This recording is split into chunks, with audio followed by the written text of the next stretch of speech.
అన్నాడీఎంకే చీలిపోతుందా? వాస్తవంగా ఇవాళ అత్యవసరంగా సమావేశం పెట్టాడు పళనిస్వామి.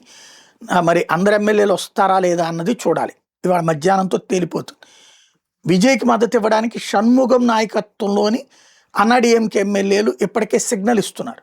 వాస్తవంగా అసలు అన్నాడీఎంకేనే టీవీకేకి మద్దతు ప్రకటించేస్తే ఏ గొడవ ఉండదు. టీవీకి అన్నాడీఎంకేని అడగల, డిఎంకేని కూడా అడగల.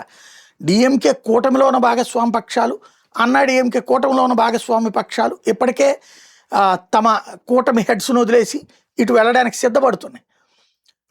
అయితే అంతా కలిపితే కలగాపలగమవుతుందేమో అని విజయ్ కాస్త వెనక ముందాడుతున్నాడు. ఇప్పుడు కాంగ్రెస్ పార్టీ ఒక పక్కన మద్దతు ప్రకటించింది చూస్తున్నాం, డిఎంకేని వదిలేసి కరెక్ట్గా కష్టకాలంలో ఉన్నప్పుడు. ఇప్పుడు అయితే ఏఐఏడిఎంకేలో 2/3 కనుక చీలిపోతే ప్రాబ్లం లేదు.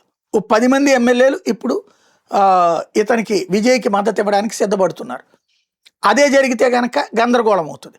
అట్లా ఓ 10 మంది సంతకాలతో గవర్నర్ దగ్గరికి వెళ్తే వర్కౌట్ కాదు. ఏం జరుగుతుందో చూడాలి.